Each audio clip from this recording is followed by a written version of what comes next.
rejection is such a regular part of academic life.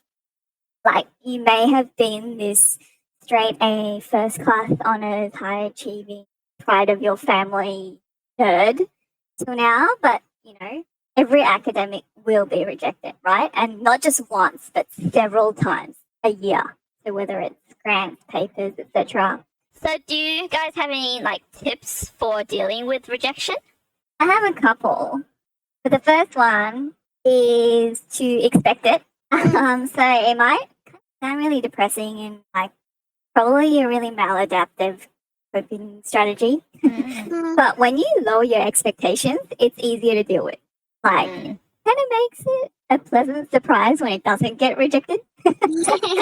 So expect it is my tip. And it gets a lot easier. Do you have any special tips on dealing with rejection? Yeah, so now reflecting back on my the first journal article, I think there's a few sort of, as you said, I was quite attached to the article, thinking it's your work and something that's about you. So the rejection makes everything a bit harder. So the fact that knowing is part of it and everyone's going through it. But I feel like even though it's easy to say, but you still have to just go through that process, initial process of feeling, okay, that sucks, I can feel it. But then the second time will get better and the third time will get up. Yeah, so I think it's just a process you have to get used to it, to be, criticized of something that's quite intimate to you. I feel like writing is quite intimate because it's your words, it's your thoughts, the thought process you had. So try to disconnect myself from that it took me just time to get used to it. But Dr. Zad, being a perfectionist, do you still feel this a sense of rejection when it's really negative or just a rejection abstract? Yeah, I'm definitely more used to it now than I used to be. So I remember the last time.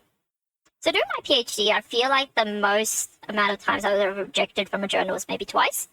So after I started my postdoc, there was a paper that I wrote. It was rejected from 7 different journals. Wow. It's just because they also CC all your co-authors, and I just felt so bad and so ashamed each time it came back. But actually, I used to really get pissed off with reviewers' comments because as being a perfectionist back in the day, when I submitted, I thought it was perfect at the time. And so anytime someone tried to criticize me, I was just I took it personally. I was really offended. But now, I think, especially with this 7 rejection one, because after they rejected, they still came back with some comments, and I didn't want to make the changes. I'm you rejected me anyway, so why should I bother changing this? But then, because it kept getting bounced back, so I started making some of those changes, and it actually made the paper so much better. And then it got into a really high impact journal. And so the lesson here, I guess, is don't take it personally. The reviewers' comments will actually probably end up making it better. Yeah, you just have to get over that feeling like you failed. Have a list ready, because rejection is a normal part of academia. So if you go for a really high impact journal to begin with, and just go down the list, because I think that's what most people do anyway. That's what my supervisor tells me, and she's been around for so long. Yeah, so you kind of draw up a list of, okay, we'll aim for here. If not, here are some others. So you always kind of have a backup plan. Yeah. I think that's very much my other point would have been to not take it personally. Rejection sounds like failure, but it isn't. So often it's luck. It's based on, how much money is available in a grant scheme or how much space in a journal kind of things. Yeah.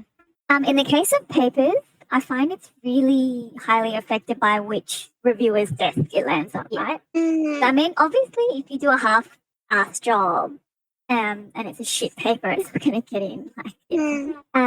But in most cases, rejection from a paper or a grant it's not a reflection of you, and it's not a reflection of the particular project not being good enough.